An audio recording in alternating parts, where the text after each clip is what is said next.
গুরুত্বপূর্ণ মন্তব্য করে রাষ্ট্রপতি আব্দুল হামিদ বলেছেন, বিএনপি যে প্রস্তাবনা দিয়েছে তা সার্চ কমিটি গঠন ও নির্বাচন কমিশন গঠনে সহায়ক হবে।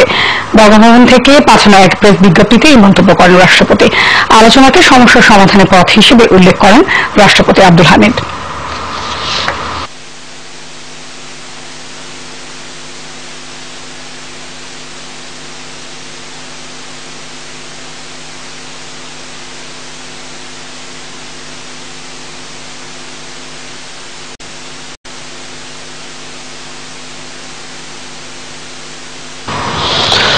নির্বাচন কমিশন পুনর্গঠন নিয়ে রাজনৈতিক দলের সাথে সংলাপের প্রথম দিনে বিএনপির সাথে আলোচনা করেছেন রাষ্ট্রপতি আব্দুল হামিদ। পূর্ব নির্ধারিত সময় অনুযায়ী বিকেল 4:30টায় বিএনপি চেয়ারপারসন বেগম খালেদা জিয়ার নেতৃত্বে রাষ্ট্রপতির সাথে বৈঠকের জন্য বঙ্গভবনে যান বিএনপির প্রতিনিধি দল। নির্বাচন কমিশন পুনর্গঠন নিয়ে এবং সার্চ কমিটি গঠন নিয়ে রাষ্ট্রপতিকে সুনির্দিষ্ট প্রস্তাব দেওয়া হয়েছে বলে সভা শেষে নয়াপল্টনস্থ বিএনপির কেন্দ্রীয় কার্যালয়ে সংবাদ সম্মেলনে জানান দলের মহাসচিব মির্জা ফখরুল ইসলাম আলমগীর। রফিকুল ইসলাম ও হাসান বিশ্বাসের ক্যামেরা আরো জানাচ্ছেন মাহবুব সৈকত। পূর্ব নির্ধারিত সময় অনুযায়ী বিকেল 4:30টায় রাষ্ট্রপতি আব্দুল হামিদের আমন্ত্রণে বঙ্গভবনে আসেন বিএনপির চেয়ারপারসন। নির্বাচন কমিশন পুনর্গঠন নিয়ে বেগম খালেদা জিয়ার নেতৃত্বে বিএনপির 11 সদস্যের প্রতিনিধি দলের সাথে প্রায় ঘণ্টাব্যাপী আলোচনা করেন রাষ্ট্রপতি আব্দুল হামিদ। পরে বিএনপির কেন্দ্রীয় কার্যালয়ের সংবাদ সম্মেলনে রাষ্ট্রপতির সাথে ইসি পুনর্গঠন নিয়ে আলোচনার বিস্তারিত তুলে ধরেন বিএনপি মহাসচিব। মূল 3টি প্রধান অংশ প্রস্তাবের ছিল আমাদের।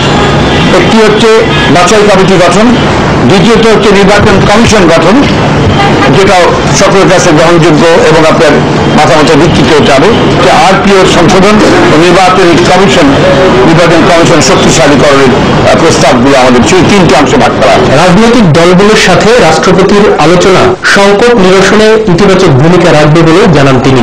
4 জন সদস্য থাকবেন, বিতর্কিত নন, সকল গ্রহণযোগ্য দলের একজন প্রধান বিচারপতিকে দিয়ে বাছাই কমিটি কনভেনার হবেন। আমরা আশা করছি যে মহামান্য রাষ্ট্রপতি পুনরায় রাজনৈতিক দলগুলোর সঙ্গে আলোচনার আরেকটা সুযোগ সৃষ্টি হবে। রাষ্ট্রপতির কাছে সার্চ কমিটিতে কোনো নাম প্রস্তাব করা হয়নি বলে জানান মির্জা ফখরুল ইসলাম আলমগীর। আজকে আলোচনাটা প্রাথমিক আলোচনা। মাহবুব সৈকত, মাই টিভি, ঢাকা। উল্লেখ করেছি এবং আমরা আশাবাদী প্রধানমন্ত্রীকে বহনকারী উড়োজাহাজে ত্রুটির ঘটনা মনুষ্য সৃষ্ট। বেসামরিক বিমান পরিবহন ও পর্যটন মন্ত্রণালয় গঠিত তদন্ত কমিটির রিপোর্টে এইসব কথা বলা হয়েছে বলে সংবাদ সম্মেলনে জানান বিমান ও পর্যটন মন্ত্রী রাশেদ খান মেনন। সচিবালয়ে নিজ মন্ত্রণালয় তদন্ত কমিটির বরাদ দিয়ে এসব কথা জানান বিমানমন্ত্রী। তবে তদন্তে দোষী প্রমাণিত হলে তাদের বিরুদ্ধে আইন ব্যবস্থা নেওয়া হবে বলেও জানান রাশেদ খান মেনন। এস.এম. খোরশেদ আলমের রিপোর্ট। 27 নভেম্বর রাষ্ট্রীয় সফরে হাঙ্গেরি যাওয়ার পথে ত্রুটি দেখা দিলে তুর্কিমের স্থানের আখড়াবাদে জরুরি অবতরণ করে প্রধানমন্ত্রী শেখ হাসিনাকে বহনকারী বাংলাদেশ এয়ারলাইন্সের বিমান। প্রাথমিক তদন্ত কমিটির 3টি রিপোর্টে প্রকাশিত বিমানের ত্রুটি নিয়ে সংবাদ সম্মেলনে কথা বলেন বিমান ও পর্যটন মন্ত্রী। একটি বিষয়ে 3টি তদন্ত রিপোর্টের ভিত্তিতে এসছে, সেটা হল এই সমস্ত ঘটনাটি অর্থাৎ বিরাট ঢেলে হওয়ার ব্যাপারটি এটা মনুষ্য সৃষ্ট। এটা হিউম্যান ফ্যাক্টরের নোট। আমি পার্লামেন্টে প্রথম দিনই বলেছিলাম যে এটা হিউম্যান ফ্যাক্টরের নোট, এবং পরবর্তীতে মাননীয় প্রধানমন্ত্রী পার্লামেন্টে বলেছেন যে হিউম্যান ফ্যাক্টর এভিডেন্স নোট। এই 3টি রিপোর্টে সমভাবে বলা হয়েছে যে এখানে হিউম্যান ফ্যাক্টর ইনভলভ। কর্তব্য অবহেলার কারণে ইতিমধ্যেই 9 জনকে সাময়িক বরখাস্ত করা হয়েছে জানিয়ে মন্ত্রী বলেন সংখ্যা আরো বাড়তে পারে। প্রাথমিক তদন্ত রিপোর্টে 6 জন এবং পরবর্তীকালে আরো 3 জন, সব মিলিয়ে 9 জনকে সাময়িকভাবে বহিষ্কার করে। আরো আমাদের যুক্ত হবে। তবে চূড়ান্ত তদন্তে কেউ দোষী প্রমাণিত হলে সর্বোচ্চ আইনি ব্যবস্থা নেওয়ার কথা বলেন রাশেদ খান মেনন। এখন যে নির্দিষ্ট ব্যক্তিদের আইনের আওতায় এনে এটা কোনো নাশকতামূলক কাজ কিনা অথবা এটা অবৈধ আন্তর্জাতিক কোনো কাজ কিনা সে নির্ধারণ করতে হবে। এস.এম. খোরশেদ আলম, মাই টিভি, ঢাকা। আগামী নির্বাচন কমিশন গঠনে সংলাপে অংশগ্রহণে বিএনপির শুভ বুদ্ধি উদয় হয়েছে বলে মন্তব্য করেছেন বাংলাদেশ আওয়ামী লীগের সাধারণ সম্পাদক ওবায়দুল কাদের। সকালে বঙ্গবন্ধু এভিনিউয়ে বিজয় দিবস উপলক্ষে স্বেচ্ছাসেবক লীগ আয়োজিত আলোচনা সভায় তিনি কথা জানান। তিনি শেখ হাসিনার হাতকে শক্তিশালী করতে সকলকে ঐক্যবদ্ধভাবে কাজ করার আহ্বান জানান। বিএনপি শুভবর্তীর দল হয়েছে, তারা তো রাষ্ট্রপতির কাছে যাচ্ছে। অভিজ্ঞতা সুখকর নয়। জিল্লুর রহমান সাহেব যখন সংলাপে ডেকেছিলেন তখন বিএনপি অংশ নিয়েছে, কিন্তু মনমতো হয়নি। সালিস মান তার একটা আমার, তাহলে সংলাপ সফল হবে না।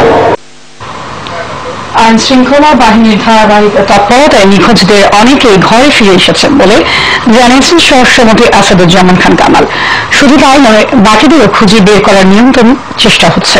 ফায়ার সার্ভিস ও সিভিল ডিফেন্স সপ্তাহের উদ্বোধনী অনুষ্ঠানে সাংবাদিকদের প্রশ্নের জবাবে এসব কথা বলেন তিনি। আবু সাইদের রিপোর্ট। দেশের বেশ কয়েকটি স্থানে সাম্প্রতিক সময়ে ঘটেছে শিক্ষার্থী নিখোঁজের ঘটনা, আর এসব শিক্ষার্থী উদ্ধারে অভিভাবকরা সাধারণ ডায়েরি করেছেন সংশ্লিষ্ট থানাগুলোতে। এ বিষয়ে ফায়ার সার্ভিস ও সিভিল ডিফেন্স সপ্তাহের উদ্বোধনী অনুষ্ঠান শেষে সাংবাদিকদের প্রশ্নের জবাব দেন স্বরাষ্ট্রমন্ত্রী। নিখোঁজ ছাত্রদের ব্যাপারে নিখোঁজ যেগুলো আমাদের খোঁজে এগুলো আবার চলে আসছে, কিংবা আমাদের নিরাপত্তা বাহিনী তাদের খোঁজে অনেকগুলোকে নিয়ে আসছে, কাজে নিখোঁজ সম্প্রতি নেই। গতরাতে রাজধানীর পলাশীতে গুলিবিদ্ধ ঢাকা বিশ্ববিদ্যালয়ের শিক্ষার্থীর বিষয়ে কথা বলেন স্বরাষ্ট্রমন্ত্রী। দেশের আইন শৃঙ্খলা পরিস্থিতি আগের চেয়ে অনেক ভালো রয়েছে বলেও মন্তব্য করেন তিনি। আমাদের নিরাপত্তা বাহিনী তাদের সফলতার জন্যই আমি মনে করি এখন দেশ একটা শান্তির শোভা পালন করছে। আর দুই একটি ঘটনা, যেমন কালকে যে একজন ছাত্র সদস্য যে আহত হয়েছে, এটা আমরা দেখছি, এবং যে ঘটিয়েছে এবং কিভাবে আসছে, কার অস্ত্র দিয়ে ঘটছে, এগুলি সবই আমরা দেখবো এবং সবগুলোই আমরা ব্যবস্থা। আবু সেদপু, মাইটিভি, ঢাকা। আমাদের খোঁজে এগুলো আবার চলে আসছে। শেষ মুহূর্তে প্রচারণায় ব্যস্ত নারায়ণগঞ্জ সিটি কর্পোরেশনের প্রার্থীরা। প্রতিপক্ষের নির্বাচনী আচরণ ভঙ্গের অভিযোগ তুলেছেন বিএনপি সমর্থিত প্রার্থী অ্যাডভোকেট শাখাওয়াত হোসেন খান। অন্যদিকে সরকার দলীয় প্রার্থী ডাক্তার সেলিনা হায়াত আইভি বলেছেন, নির্বাচন কমিশন তথা আইন শৃঙ্খলা বাহিনী তৎপর থাকলে কোনো ষড়যন্ত্রই সফল হবে না। নারায়ণগঞ্জ ঘুরে এসে আরো জানাচ্ছেন চৌধুরী মোহাম্মদ আমিনুল মুতলির, সাথে ছিলেন স্থানীয় প্রতিনিধি হাসান মজুমদার বাবলু, আর ছবি তুলেছেন সাগর আহমেদ।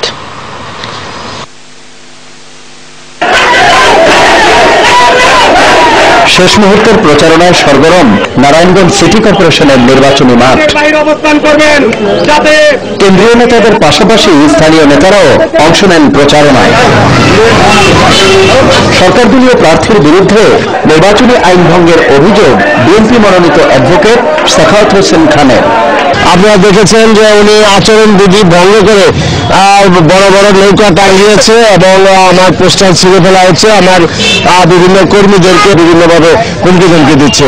আপনি জানেন, আমি ইতিপূর্বে নির্বাচন কমিশনকে কয়েকটি দরখাস্ত দিয়েছি, কোনো দরখাস্তের ব্যাপারে আমি কোনো সুবিধা পাইনি। আর ডাক্তার সেলিনা হায়াত আইভিরও রয়েছে সুনির্দিষ্ট অভিযোগ। শুধু আওয়ামী লীগ না, সকলের দাবি যে শিবিরের পরিস্থিতি পরিবর্তন করা হোক। উনি বিতর্কিত ভূমিকা পালন করছে। তবে শেষকাপ নির্বাচন কমিশনের ভূমিকার উপরই গুরুত্ব আরোপ করছেন সংশ্লিষ্টরা। নির্বাচন কমিশন যদি সুস্থ ভূমিকা পালন করে, আইন শৃঙ্খলা বাহিনী যদি তৎপর থাকে, তাহলে কারো ক্ষমতা নাই। Chowdhury Mohammad Aminul Majlis, my TV, Narayanganj. Narayanganj city corporation নির্বাচন অবাধ ও সুষ্ঠু করার স্বার্থে আবারও সেনা মোতায়েনের দাবি জানিয়েছেন বিএনপি। দলের কেন্দ্রীয় কার্যালয়ে সংবাদ সম্মেলনে এ দাবি করেন দলটির সিনিয়র যুগ্ম মহাসচিব রুহুল কবির রিজভী আহমেদ। নাজিক নির্বাচনকে পক্ষে নিতে সরকার দলীয় সমর্থক, ভোট গ্রহণকারী কর্মকর্তা এবং আইন শৃঙ্খলা বাহিনীর সদস্যদের নিয়োগ করা হচ্ছে বলেও অভিযোগ করেন তিনি। ভোটাররা তাদের পছন্দের প্রার্থীকে ভোট দিতে পারলে ধানের শীষের পক্ষে গণরায় হবে বলেও দাবি করেন বিএনপির এই নেতা। প্রশাসনে দলবাজ কর্মকর্তাদের নিয়োগ দেওয়া হয়েছে নির্বাচনী কাজে। ভোটারদের নিরাপত্তা ভয়ভীতি মুক্ত পরিবেশে ভোট প্রদানের নিশ্চয়তার জন্য আবারও সেনাবাহিনী মোতায়েনের জোর দাবি জানাচ্ছে।